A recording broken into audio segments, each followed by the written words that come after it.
Ya, kita lanjutin materinya pertemuan ketiga ya, desain dan evaluasi antarmuka. Oh, mungkin sebelumnya ada yang masih belum join ke LMS belum ya? Ke Moodle. Apakah ada yang belum? Ntar saya cek Belum, aja deh. Pak. Enroll user. Oh, baru sedikit ya. Oke, bagi yang belum, silahkan apa segera join ya.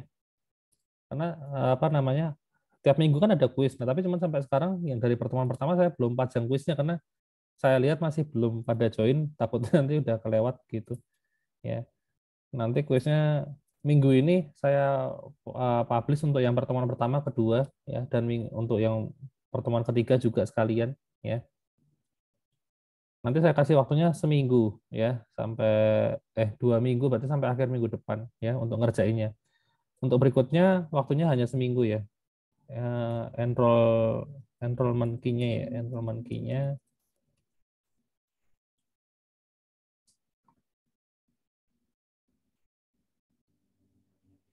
Mungkin karena saya di Telegram itu kan ya, saya posting di awal ya. Dan ternyata sekarang itu ya, postingan yang lama-lama nggak ada ya ternyata ya di Telegram dulu, padahal meskipun saya udah posting duluan dan kalian belum join grup, ketika kalian join tetap kelihatan postingan yang lama, tapi ternyata sekarang sudah enggak. Jadi makanya mungkin banyak yang nggak tahu ya.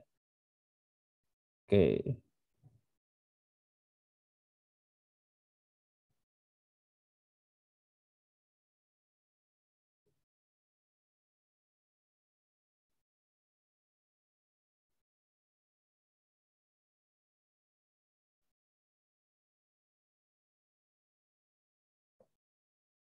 ya silahkan pada join ya.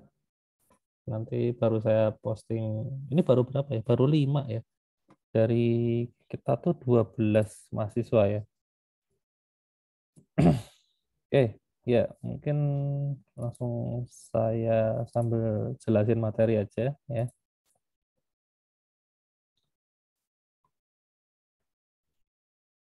Nah, jadi untuk hari ini itu judul materinya adalah Knowledge of User Interface Design ya.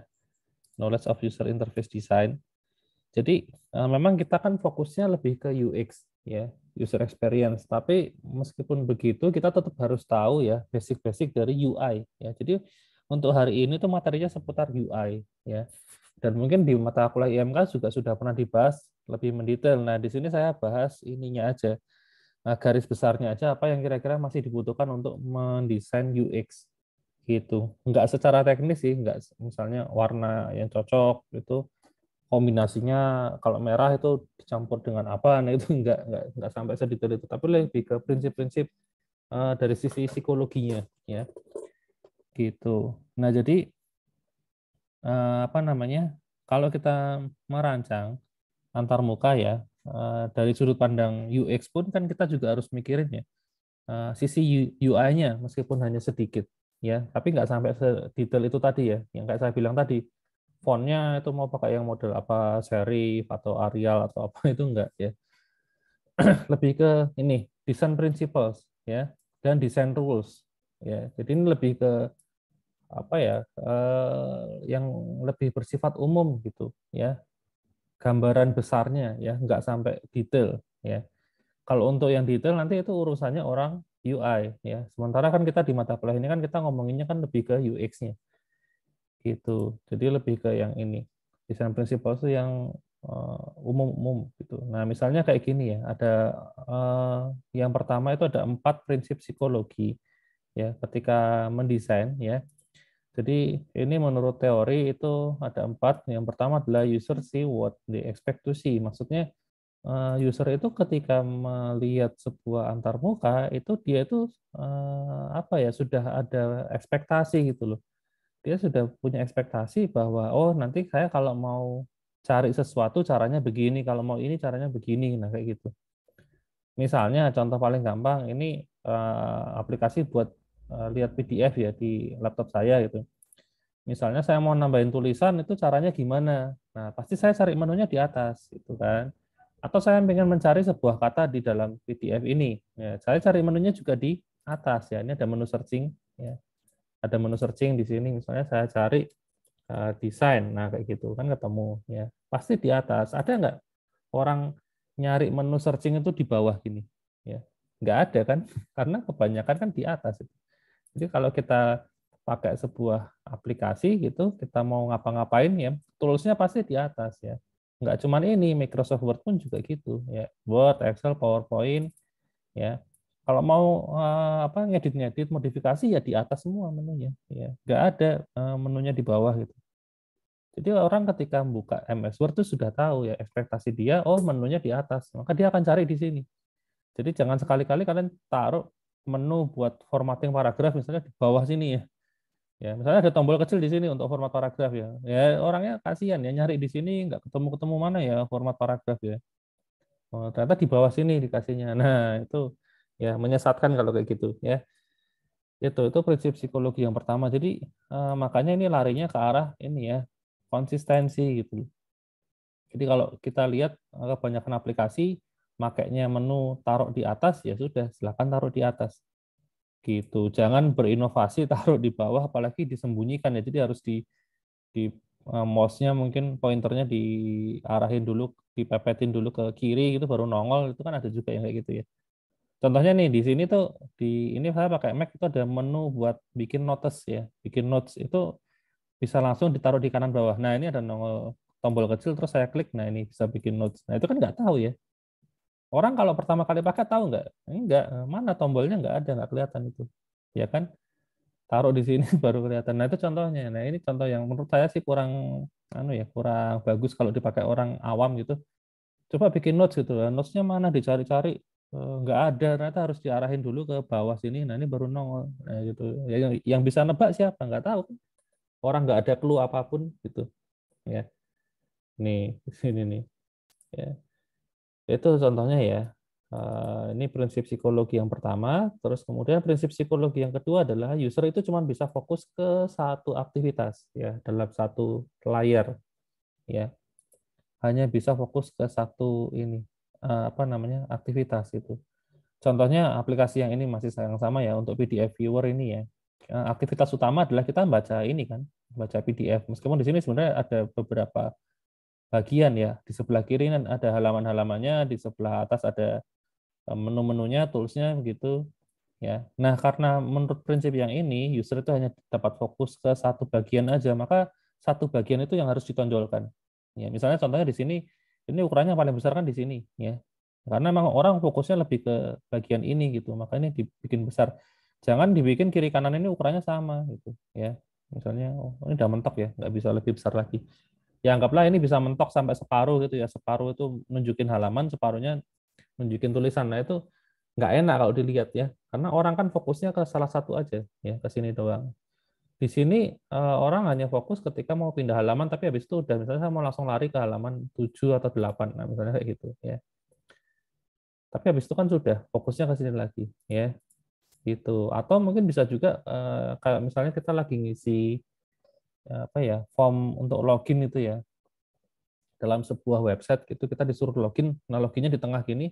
Nah, biasanya sekitarnya itu yang di luar form login itu akan dibikin agak gelap ya. Ada bayangan itu loh, agak agak ya agak gelap gitu ya. Supaya orang fokusnya ke tengah gitu. Atau bisa juga ya mainan warna juga bisa ya. Jadi ada tombol tombol yang aktif itu dikasih warna yang mencolok, sedangkan tombol yang nggak aktif atau yang nggak bisa dipakai atau yang sedang tidak berguna itu dikasih warna abu-abu, biasanya kan kayak gitu juga bisa ya, supaya orang fokusnya ke satu aja gitu. Jangan sampai orang itu fokusnya bingung gitu loh, karena pembagiannya sama ya, nggak ada yang ditonjolkan dari antar muka itu gitu. Itu prinsip yang kedua ya. User itu hanya bisa fokus ke satu aktivitas saja. Jadi silakan tonjolkan aktivitas yang memang mau dikasihkan ke user itu, yang dipakai user. Oke, terus kemudian yang ketiga adalah nah ini lebih mudah untuk berinteraksi dengan ini layout yang terstruktur ya. Ini sih prinsip Gestalt ya, mungkin sudah pernah dijelaskan di IMK ya, ada 5 prinsip ini ya. Lebih mudah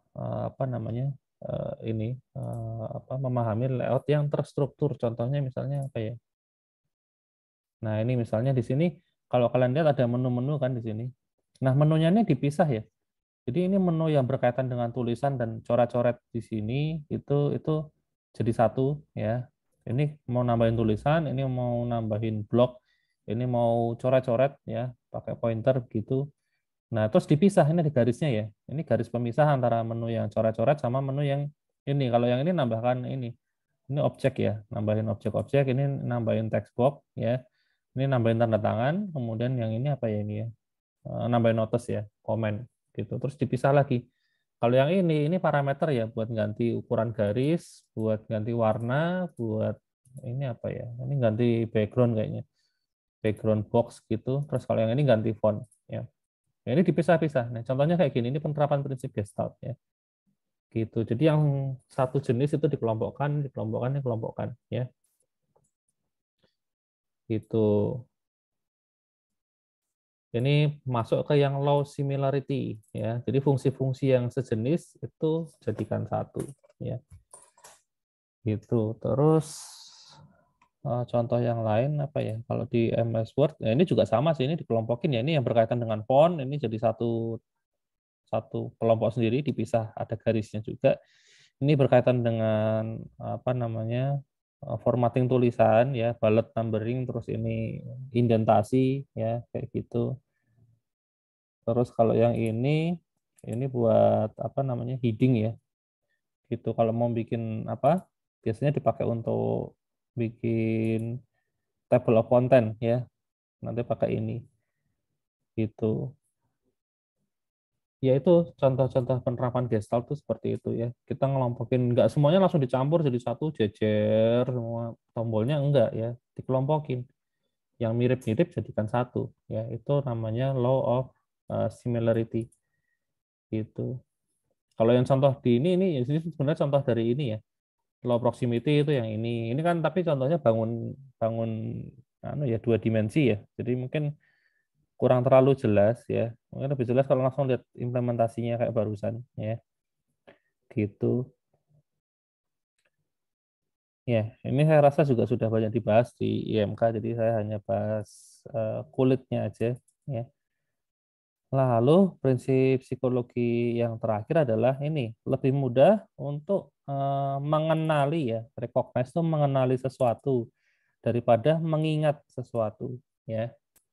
Itu lebih mudah mengenali sesuatu dibanding dengan mengingat sesuatu. Jadi kalau mengenali sesuatu itu saya kasih apa namanya? Tampilan seperti ini kalian langsung tahu ya, at least bisa inilah menebak ini fungsinya buat apa gitu. Mungkin saya bukain apa ya yang agak asing gitu ya. Nah, ini Android Studio deh. Tuh, mungkin banyak yang jarang pakai ya. Android Studio. Ini ada tombol-tombol ya yang mungkin buat kalian asing ya. Kita tebak-tebakan ini buat apa gitu ya.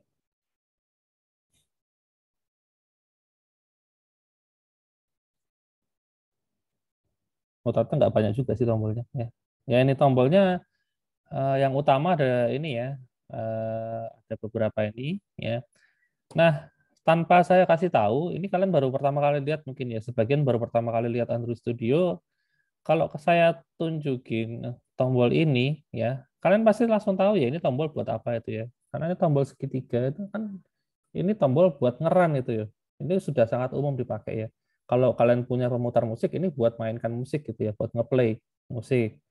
Intinya buat menjalankan ya, menjalankan ini apa-apa yang lagi kita buka ini kan gitu. Pasti sudah pada tahu kan.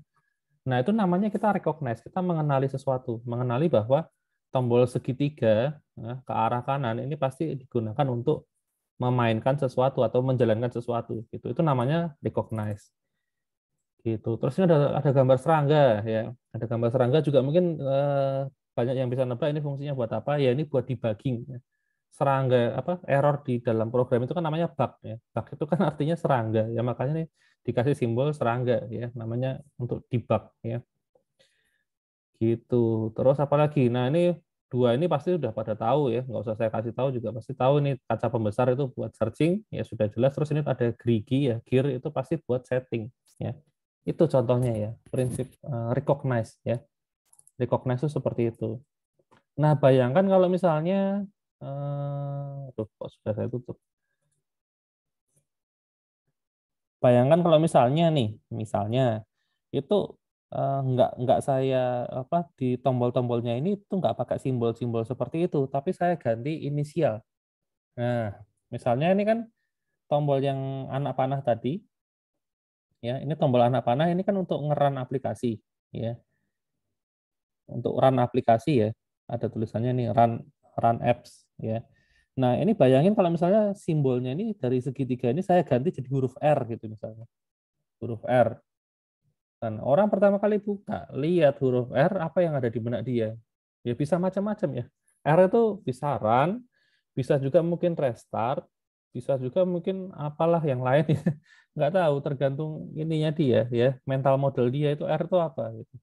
Terus debug ya. Ini bayangin kalau misalnya bukan pakai simbol serangga, tapi saya ganti huruf D gitu untuk debug. Nah kan bingung ya. D ini singkatan apa gitu kan? Pasti nggak tahu gitu. Nah, itu yang disebut sebagai recall ya. Orang itu nggak tahu sebelum dia nyobain. Jadi R itu setelah dia pencet, oh ternyata ini buat ngeran. Ya, nah dia baru tahu itu buat ngeran. Ya, dan dia harus mengingat-ingat itu. Jadi nanti next time ketika buka lagi, oh dulu mana ya yang buat ngeran ya? Oh, yang simbol R ini itu misalnya kayak gitu. Ya, contohnya gitu. Ya. Nah, jangan lakukan yang seperti itu ya. Jangan pakai yang recall ya. Jangan bikin orang itu untuk mengingat sesuatu, tapi yang recognize. Jadi pakailah simbol-simbol yang sudah umum, yang sudah familiar, atau at least kalau nggak umum pun orang bisa nebak. Ya kayak gambar serangga ini kan sebenarnya nggak umum ya. Di software yang lain kan nggak ada ya tombol gambar serangga gitu. Tapi kalau di ini IDE kan untuk buat coding ya, ya mungkin sudah bisa nebak di apa serangga itu untuk debug gitu. Nah itu 4 prinsip psikologi ya yang harus di apa ya diketahui ya sebelum kita merancang antarmuka, meskipun kita nanti akhirnya yang kita urusin dari sisi UX-nya gitu. Ya memang kita nggak sampai teknis ya. Ini untuk recognize itu harus pakai simbol-simbol yang seperti apa ya. Jangan sampai kita ngarahnya ke recall misalnya gitu. Oke, apalagi itu 4 prinsip psikologi ya dalam mendesain. Nah ini hari ini kita cuma ngomongin prinsip-prinsip dan rules-rules ya. Ya, jadi kalau dari sisi psikologi ada 4 itu, kemudian kalau dari sisi experience itu ada 3 ya. Ada 3. Yang pertama adalah visibility ya. Ini beda prinsip ya, tapi sebenarnya ada irisannya. Jadi ada beberapa bagian yang mirip sebenarnya ya. Jadi ini ada visibility, ada affordance sama ada feedback ya. Jadi pastikan yang namanya antarmuka itu punya ketiga komponen ini. Visibility-nya bagus, affordance-nya juga bagus, feedback-nya juga bagus ya. Kita mulai dari yang visibility dulu. Visibility itu apa sih? Visibility itu ketika kita lihat sebuah komponen antarmuka ya, itu kita bisa langsung tahu oh ini buat apa, ini buat apa, nah kayak gitu ya. Contohnya sama kayak ini tadi ya. Nah ini saya pakai MS Word aja sekarang ya. Nah misalnya saya mau ganti warna ya, kalian pasti sekilas bisa lihat ya, oh yang buat ganti warna itu yang ini gitu, karena ada warnanya kotak merah ini mencolok ya, langsung tahu pasti kan. Itu namanya visibility. Jadi kita pas lihat ini, kita langsung tahu, oh ini buat ganti warna, terus buat ganti ukuran font itu pakai yang ini, itu kita tahu ya. Ini buat ganti jenis fontnya, ini buat bikin bold, underline, ya dan seterusnya. Yaitu visibility. Kita tahu ya, kita tahu mana apa kalau kita mau melakukan sesuatu itu kita harus pakai yang mana gitu, visible terlihat gitu loh. Ya yang contoh yang jelek kayak tadi ya, aplikasi notes di MacBook saya ini ya, nggak kelihatan ya mana aplikasi notes-nya itu, ternyata di kanan bawah di set, nah ini baru nongol ya, quick note. Ini kan itu nggak visible ya. Jadi kalau orang baru pertama kali pakai ya mana tahu, ini aja tahunya saya juga nggak sengaja gitu, nggak sengaja pointer saya tuh kegeser ke sini loh, di sini ternyata ada menu buat bikin notes gitu. Kalau nggak pernah kegeser ke sini saya juga nggak tahu ya gitu. Yang lain sih nggak ada, yang sudut yang lainnya cuma ada di sini aja gitu. Nah Itu prinsip visibility. Jadi kelihatan itu loh apa komponennya ya, dan orang tahu itu loh. Nah, yang kedua adalah affordance ya. Affordance. Jadi setelah komponennya terlihat ya, visible ya. Affordance itu orang tahu cara makainya ya. Orang tahu cara makainya. Ya kalau komponen sih sebenarnya mostly ini ya apa namanya? Pasti dipencet ya. Kebanyakan sih gitu. Ya kalau kalau apa tombol sih ya tinggal dipencet aja gitu. Pencet selesai gitu. Nah, cuman ada beberapa yang nggak dipencet kan. Contohnya ini scrolling ya. Ini saya pencet ya nggak karena nggak ngefek apa-apa kan harus dipencet, ditahan terus digeser ya. Nah, itulah namanya affordance. Jadi orang ketika lihat itu orang tahu cara makainya ya. Beda ya dengan yang pertama tadi ya.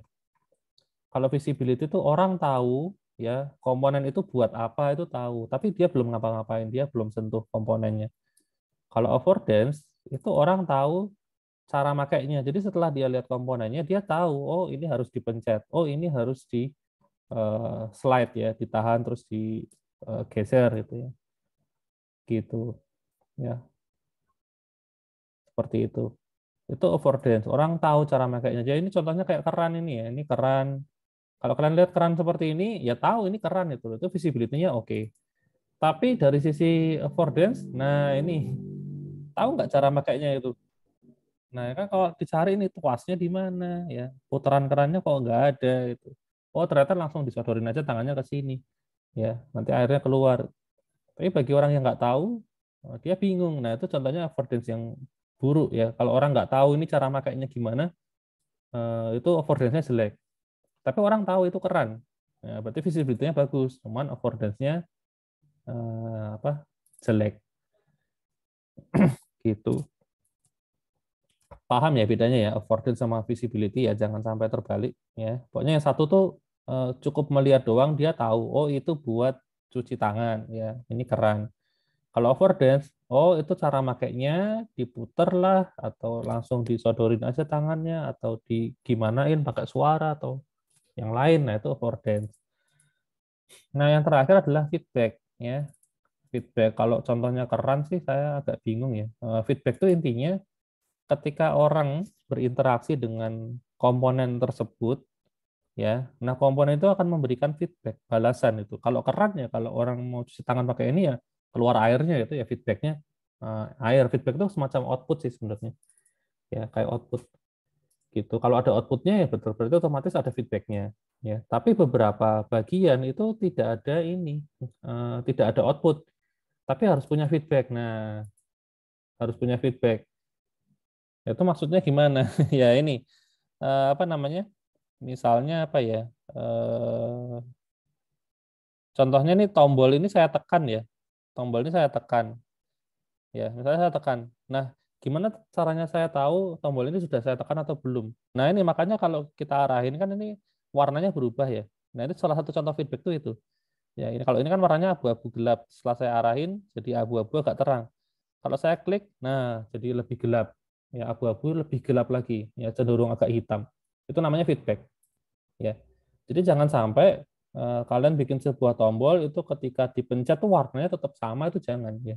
Tombol yang bagus kalau dipencet ya warnanya berubah atau pas di hover pun juga sudah berubah ya. Itu contoh feedback ya, di sisi antar muka itu kayak gitu ya. Contoh yang bagus ya. Nah, ini kan warnanya berubah kan. Kalau yang ini enggak ya. Oke, tapi yang sini itu berubah nih juga ada kotak putihnya di luar ini ya. Nah, ini itu feedback gitu. Itu juga harus memenuhi tiga ini ya. Jadi komponen antar muka itu harus punya tiga-tiganya. Visibility-nya oke, affordance-nya oke, feedback-nya juga ada. Gitu itu antar muka yang bagus ya. Menurut principle from experience ya. Prinsip berdasarkan pengalaman. Gitu. Oke, itu yang bagian yang pertama. Ada yang mau ditanya dulu mungkin tentang prinsip-prinsip apa namanya antar muka yang baik gitu. Adakah yang mau ditanyain? Nggak ada? Oke, kita lanjut. apa ini? Ada chat, belum ada. Oke. Nah, berikutnya kita masuk ke requirement ya. Requirement. Jadi usability requirement itu apa ya? Semacam ini sih, kayak matrix gitu ya. Jadi kan antar muka itu kan yang pasti kan secara umum itu harus user friendly kan, kebanyakan orang kan bilangnya kayak gitu ya. Harus mudah digunakan ya. Nah, cuman itu kan terlalu umum ya. Jadi kita harus lebih detailkan gitu.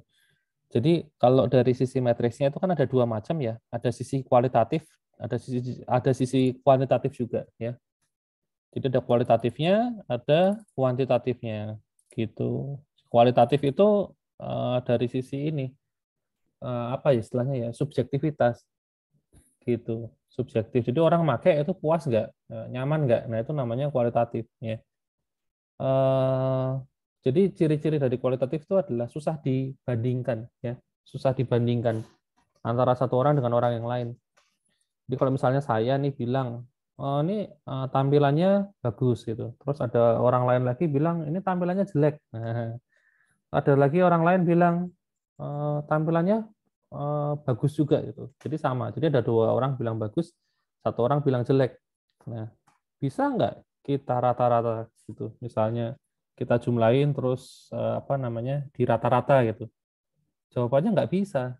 Ya, kenapa kok nggak bisa? Pertama, jadi ada dua orang yang bilang bagus ya. Nah, tingkat bagusnya orang pertama dan orang kedua itu bisa jadi beda ya. Jadi orang pertama bilang bagus, orang kedua juga bilang bagus, tapi tingkat bagusnya tuh beda gitu loh. Ya, kalau ini di apa namanya? Kecuali disuruh kasih skor ya. Nah, itu baru ya dia kasih skor 80. Yang B suruh kasih skor dia ngasih 100 gitu misalnya. Nah, itu aja udah lain kan. Gitu, sama-sama bilang bagus tapi kalau diskalakan skor beda gitu. Nah, skor 80 sama 100 pun juga sebenarnya nggak valid juga ya. Karena kan untuk antar muka yang sama kok bisa nih dua orang ngasih skornya beda. Nah, itu kok bisa gitu gitu.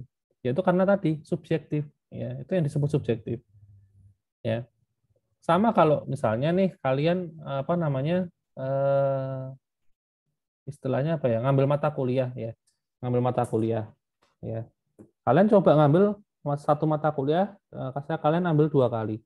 Yang satu yang ngajar dosen A, yang satu nggak yang ngajar dosen B, gitu kan misalnya. Nah sama dosen A, kalian apa namanya apa dapat nilainya A gitu ya. Terus sama yang dosen yang kedua dapat nilainya C gitu. Nah kok bisa? Ya itu tadi karena setiap dosen tuh cara ngitungnya beda gitu. Persentasenya mungkin ada yang lain ya, ada yang berbeda. Tugasnya juga mungkin berbeda gitu. Ya, nah itu kan subjektif ya, tergantung dosennya gitu ya. Ini sama.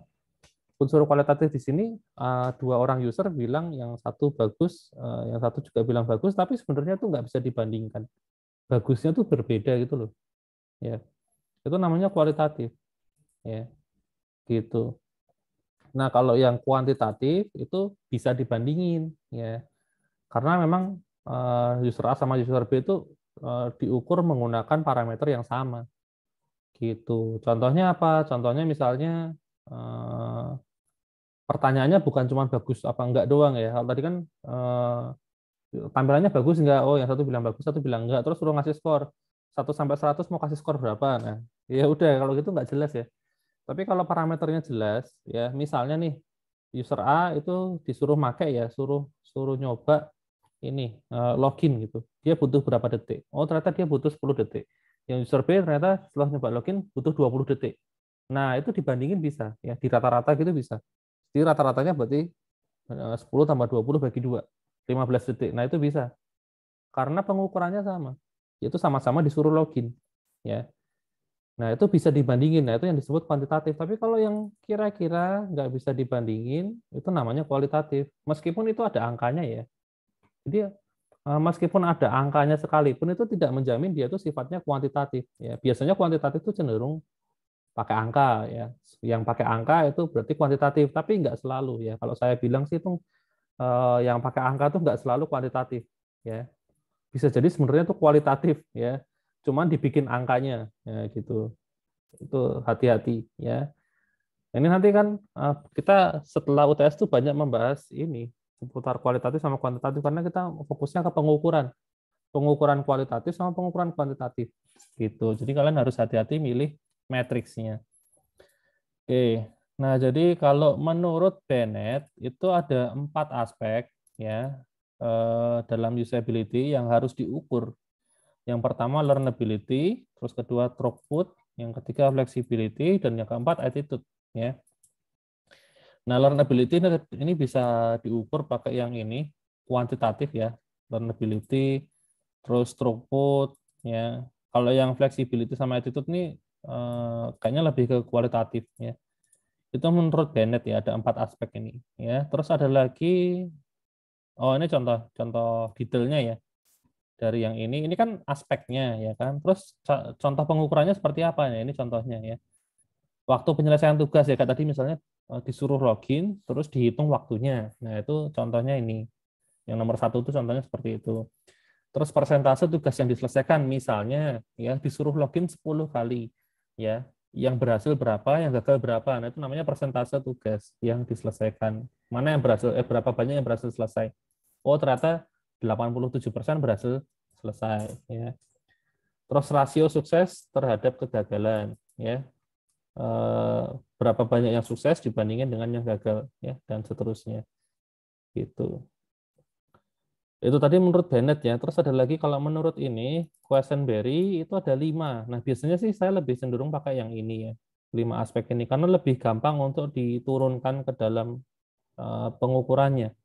Jadi ada efektif, efisien, engaging, error tolerant, sama easy to learn ya. Ini kan lebih umum ya dibandingkan dengan yang ini ya, learnability, throughput ya. Jadi kalau efektif itu segala sesuatu yang berkaitan dengan keberhasilan ya. Berhasil atau gagal itu masuknya ke efektif ya. Kalau efisien itu berkaitan dengan waktu ya, paling sering sih waktu.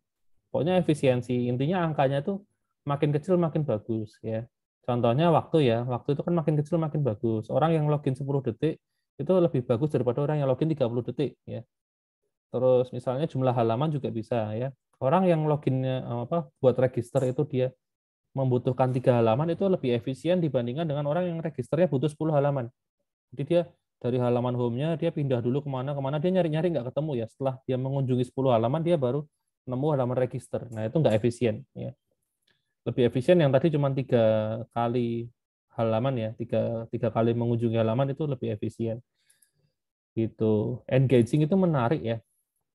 Jadi selain efektif sama efisien, ya antar muka itu juga harus diperhatikan sisi menariknya. Jadi meskipun UX-nya itu bagus, tapi kalau UI-nya asal-asalan ya percuma. Dia nggak memenuhi aspek yang ini, engage ini ya. Terus yang error tolerant ini antar muka itu kalau misalnya usernya melakukan kesalahan itu dikasih toleransi. Maksudnya ketika login gagal ya dikasih tahu gitu loh. Jangan cuman login gagal itu ya tahu login gagal tapi terus gagalnya kenapa? Apakah karena saya salah masukin username atau password, atau apakah karena internetnya memang lagi bermasalah tempat saya, atau memang mungkin servernya yang lagi gangguan, kan macam-macam gitu. Harus dikasih penjelasan ya. Jangan sampai nanti user itu berkali-kali login tapi ternyata servernya yang error ya. Usernya ngira username sama passwordnya salah ya, dia coba terus ya seharian padahal memang servernya yang lagi down. Nah, itu harus dikasih penjelasan gitu. Itu salah satu usability yang bagus seperti itu. Dan yang terakhir adalah easy to learn ya, gampang dipelajari. Nah, kalau ini sudah jelas ya. Ini maksudnya ya orang ketika pertama kali pakai ya langsung tahu gitu loh. Ini cara makainya seperti apa. Gitu. Ini 5 prinsip usability. Ini tahun 2003. Kalau yang tadi tahun berapa ya? Oh, ini 84, ini prinsip lama ya. Ini prinsip yang lebih modern ya. Oke. Mungkin ada yang mau ditanyakan dulu sebelum masuk subbab yang ketiga. Tidak ada? Oke, lanjut lagi. Nah, itu tadi kan dari sisi prinsip-prinsip mendesain ya. Yang pertama tadi kita ngomongin prinsip psikologi dan prinsip berdasarkan experience. Kemudian yang kedua ini adalah aspek-aspek usability-nya itu apa aja ya. Nah, yang ketiga ini lebih teknis ya. Guidelines ya, petunjuk dalam mendesain caranya gimana. Nah, Jadi kalau kalian mendesain itu kan pasti kebanyakan butuh inspirasi. Kalau kalian disuruh bikin website dari nol ya, coba bikinin website apa namanya UKDW yang baru misalnya. Saya minta seperti itu. Ya kalian nggak mungkin langsung bisa bikin, oh ini saya bikin menunya begini, begini, begini, begini, enggak ya. Pasti langkah pertama adalah cari inspirasi, bener kan? Ya, jadi nggak mungkin kalian bisa langsung mendesain blog gitu, langsung tahu ini hasilnya website nanti harus seperti ini gitu, nggak mungkin. Pasti cari inspirasi dulu. Nah, untuk nyari inspirasi yang tepat itu sebenarnya sudah ada banyak panduan, ya. Ada banyak panduan. Kalau kalian mau mendesain web itu kalian bisa ini buka W3C. Di sini ada petunjuk dalam mendesain web ya, W3C guidelines ya, website. Nah ini, cuman saya nggak yakin kalian bakal mau ini. Kalau W3C ini bahasanya sangat-sangat apa ya, sangat-sangat gimana ya, dibilang formal ya.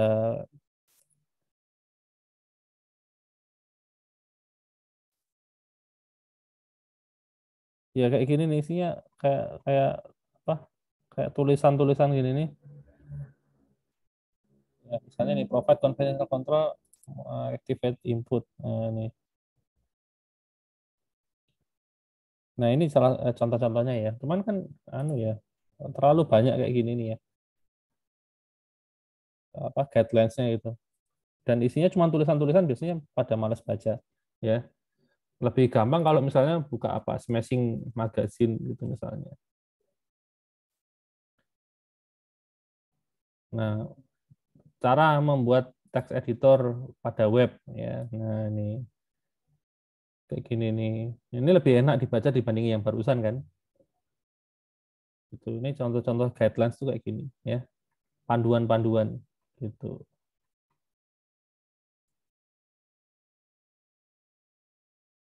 Itu contohnya, lalu nah ini kalau mau bikin untuk platform tertentu biasanya memang sudah ada sih, kayak misalnya Apple. Kalau kalian mau bikin aplikasi untuk iOS itu Apple sudah punya panduannya ya. Ini dokumennya juga lumayan lengkap dan bagus ya. Bisa dibuka ya. Misalnya kalau mau bikin aplikasi buat iOS ya. Misalnya untuk bikin icon ya, resolusi icon itu resolusinya berapa ya, ini ada panduannya. iPhone-nya seri apa gitu ya. Oh, udah gitu doang ya. App icon, visual design, animation, color aja deh. Nah, ini warna-warna yang biasa dipakai di Apple ya. Kalau merah tuh merahnya yang RGB-nya sekian gitu ya. Jadi jangan kalian bikin RGB sendiri gitu. Nanti nggak optimal kalau ditampilin di layar iPhone gitu, warnanya nggak oke lah gitu. Ini warna-warna yang oke menurut mereka ya. Meskipun sebenarnya mau pakai di luar ini ya nggak apa-apa sih, bebas ya. Cuman disaranin gini, sudah ada guidelines-nya ya gitu. Samsung itu Samsung masih punya nggak ya, Samsung UI, kayaknya ada sih, One UI ya. Oh ada design guidelines ini. Nah, ini kalian mau bikin apa? Tombol, button, terus gambar, semuanya ada ya. Komponen. Nah, ini button misalnya. Nah, ini buttonnya Samsung tuh kayak gini ya. Kalau butuh bentuknya bisa langsung ada di sini source code-nya ya. Gitu. Ya itu contoh guidelines ya. Eh, apa namanya? Panduan-panduan kalau kalian mau mendesain ya, daripada bikin mikirin dari nol tombolnya, saya mau bikin yang ujungnya melengkung atau yang kotak apa solid atau yang kayak gimana, nah kayak gitu ya, kan bingung. Ya udah pakai guideline saja yang sudah ada gitu ya, itu contohnya. Oke, kemudian nah ini kita ngomongin prinsip mendesain lagi ya.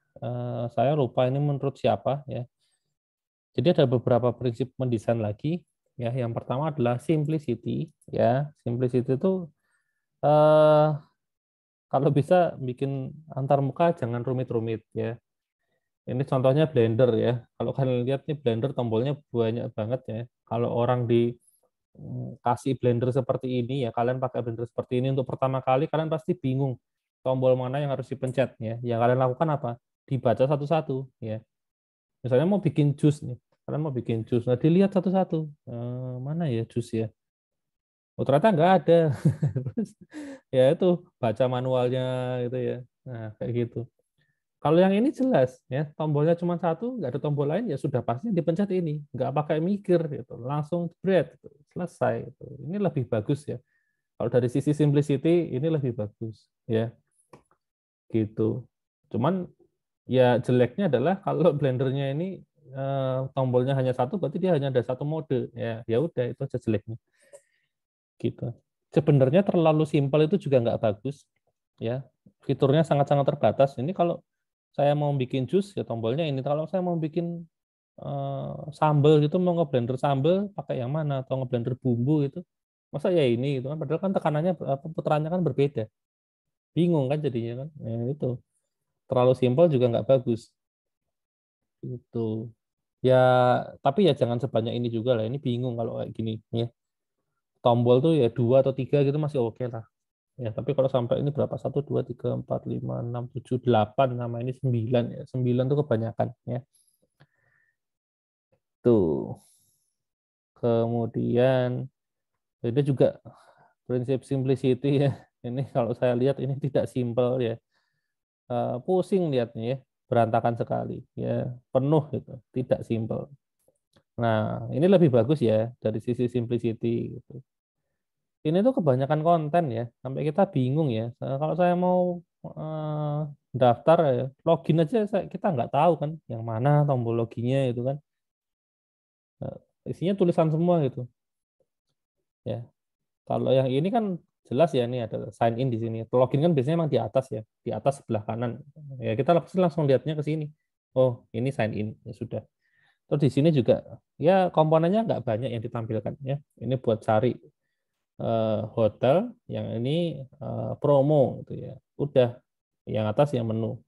Kalau yang ini kan semua langsung ditampilin ya. Ini buat eh, booking ya, pilih tanggal di sini. Terus ini nggak tahu apa, nggak kelihatan ya. Intinya begitu.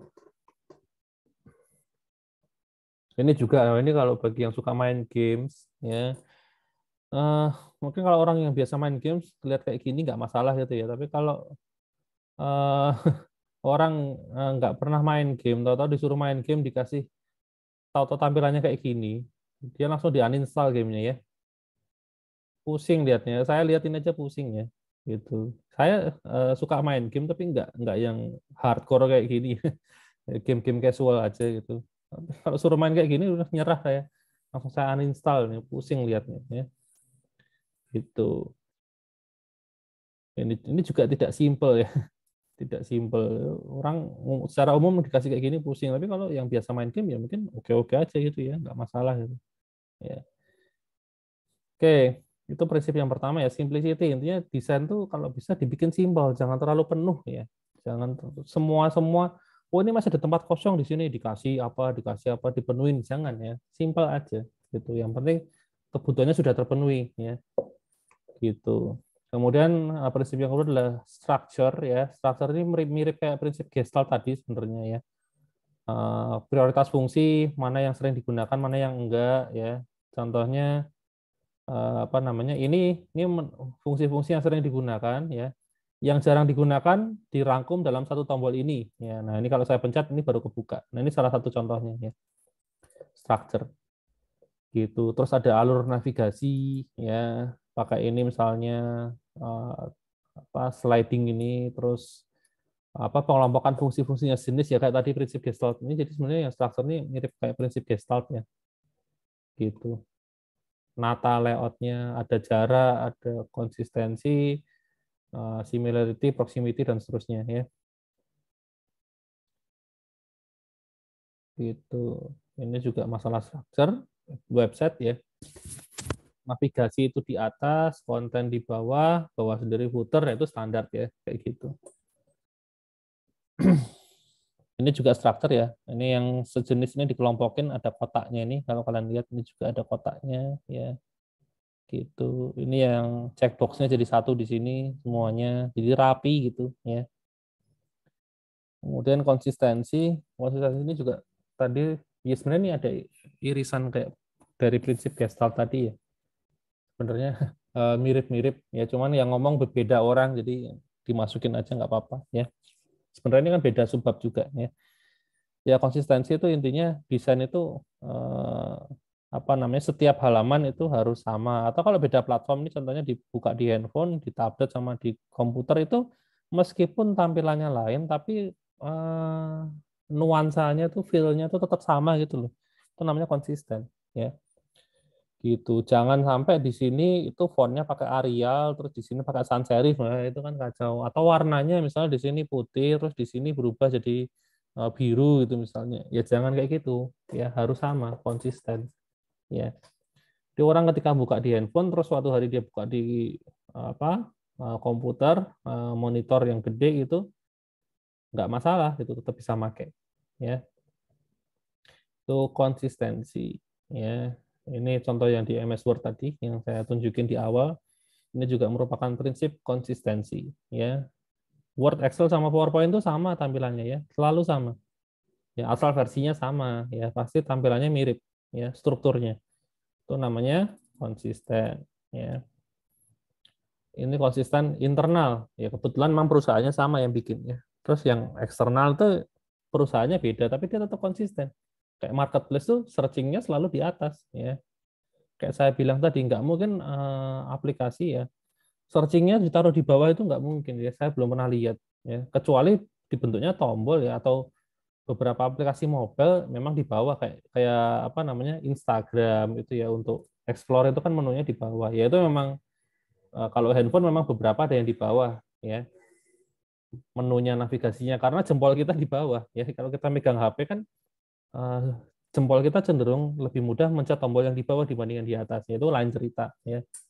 Tapi kalau untuk yang kayak aplikasi desktop itu umumnya searching selalu di atas ini ya. Nggak pernah ditaruh di bawah. Kemudian itu tadi konsistensi ya. Nah, yang terakhir tolerance ya. Ini mirip kayak prinsip usability tadi, apa namanya, error tolerance ya. Jadi kalau orang melakukan kesalahan itu ada solusi untuk memperbaiki ya. Gitu. Jangan langsung dibikin error selesai nggak bisa ngapa-ngapain, jangan. Tapi harus dikasih solusinya ya. Gitu. Ya, ini contohnya ya. Pesannya itu jelas itu loh. Ini contoh yang bagus, ini juga yang bagus. Ini kelihatan, oh user ID sama passwordnya nggak match. Kalau yang ini contoh yang jelek ya. Ini keluar tulisan unauthorized ya. Ini maksudnya apa gitu. Ya kan bingung ya, orang awam kalau dikasih lihat kayak gini nih nggak ngerti dia salahnya di mana gitu. Ya kalau developer tahu ya, kita orang IT atau programmer tahu unauthorized, oh berarti sebenarnya username sama passwordnya salah. Jadi tidak diizinkan, tapi bahasanya tolong jangan dibikin kayak gini ya. Ini jelek banget. Mending kayak gini, kayak kalimat biasa loh. Ya, kayak ngomong sama orang ya. Ya memang ngomong sama orang sih. Ya, jadi harus dibahasakan kayak kayak kayak kalimat biasa itu. Jangan kayak gini. Ini kayak ngomong sama robot ya, unauthorized gitu doang ya. Ini contoh yang jelek. Oke. Lalu ini juga prinsip tolerance ya. Ini kalau apa? Salah masukin tanggal lahirnya 2030 padahal sekarang baru tahun 2022 kan nggak mungkin ya. Gitu ya. Ini dikasih warning ya. Jangan errornya kayak gini nih, wah ini apa? Exception processing message nggak ngerti saya juga bingung kok ini apaan. Ya, gitu. Yaitu prinsip-prinsip mendesain ya, sebenarnya mirip-mirip ya, sebenarnya kalau secara umum ya, prinsip desain tuh intinya cuma gitu-gitu aja ya. Paling yang ngomong beda-beda. Ini saya lupa nih menurut siapa, yang tolerance, terus konsistensi dan lain-lain ini menurut siapa ya, tahu yang di awal tadi menurut Gestalt ya. Yang ini saya lupa ya, cuma ngambil dari buku aja ya. Gitu. Nah, berikutnya adalah ini masalah accessibility ya. Ada istilah yang disebut dengan universal design. Kalau bisa yang namanya desain itu bisa dipakai oleh semua orang ya, tanpa perlu ada pengetahuan khusus atau tanpa perlu ada treatment khusus ya. Orang tuh bisa langsung pakai ya. Intinya gitu. Ya, itu desain yang bagus. Ya, contohnya paling gampang itu adalah ini. eh, di mana ya, di mall-mall atau di kampus ya, di kampus di UKDW mungkin ini nggak tahu ada kalian anu ya, angkatan kalau angkatan 2020 mungkin sebagian belum pernah ke kampus ya. Nah di kampus itu kan kalau mau naik ya ke gedung itu kan jalannya itu kan ada yang lurus doang ya, ada juga yang pakai tangga. Nah yang lurus doang itu kan apa bisa dipakai orang biasa, bisa juga dipakai orang yang pakai kursi roda ya. Tujuannya kan itu namanya universal design. Jadi semua orang bisa pakai. Kalau cuma dikasih yang bentuknya itu tangga doang itu misalnya ya, ya kasihan orang yang pakai kursi roda nggak bisa naik ya gitu. Demikian juga di dalam gedung ya. Di gedung di setiap gedung itu ada lift ya, ada lift ya kan. Nah itu tujuannya juga sama biar orang yang pakai kursi roda bisa naik ke atas ya, ke lantai yang di atas gitu tanpa ada masalah gitu. Kalau dikasihnya cuma tangga biasa doang nggak bisa ya. Itu namanya universal design ya. Demikian juga untuk ini apa namanya antarmuka ya. Jangan sampai ini apa aplikasi ini hanya bisa dipakai orang tertentu ya. Kalau kalian lihat ini juga menerapkan universal design ya. Satu layar ini tombol-tombol juga. Universalnya di mana? Di masalah warna ya. Itu yang paling gampang. Ini warnanya cuma pakai satu warna semua, putih doang ya. Nggak ada yang pakai warna-warni ya. Ya kecuali ini milih warna ya lain cerita. Emang ini harus milih warna. Tapi sisanya itu nggak ada yang pakai warna-warna tertentu gitu ya. Istilahnya ini flat ya, flat icon ya. Bukan flat sih. Kalau flat itu cuma satu warna, satu nggak dua dimensi lah gampangnya kayak gitu ya. Kalau yang ini istilahnya apa ya? Ya ini kayak monokrom juga bukan sih. Mungkin analog kali ya. Jadi warnanya cuma satu atau nol ya, putih atau enggak gitu. Jadi nggak ada warna yang apa namanya campur abu-abu dikit gitu kan nggak ada. Putihnya tuh sama semua ya. Kecuali lagi dipencet ya ini warnanya biru ya lain ya gitu. Dan ini kalau orang buta warna pakai pasti masih bisa ya. Kecuali kalau yang ini tombolnya dikasih warna merah, ini dikasih warna biru, dikasih warna hijau, ya dikasih warna-warni gitu. Nah orang tuh ada yang buta warna parsial ya. Jadi kalau dia dia tuh hanya nggak bisa lihat warna-warna tertentu. Jadi misalnya dia nggak bisa lihat warna merah katakanlah seperti itu. Jadi tombol ini nggak kelihatan ya. Kan kasihan ya. Dia tuh nanti kayak ngeblend sama belakangnya gitu loh. Ya tergantung kombinasinya juga sih.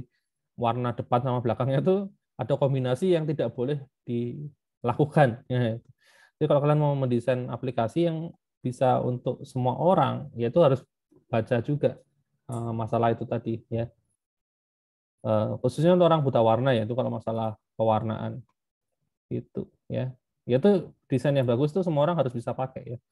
Problem yang paling utama sih biasanya itu ya masalah buta warna terus apa lagi ya kalau beneran buta nggak bisa lihat itu agak lain sih itu memang aplikasinya khusus ya harus support pakai suara gitu misalnya ya gitu tapi kalau yang apa namanya yang selain itu ya paling masalahnya ya buta warna atau mungkin tulisan ya tulisan itu ukuran font juga harus diperhatikan pastikan semua orang itu bisa pakai ya meskipun orangnya itu udah tua sekalipun udah lansia itu tetap bisa baca.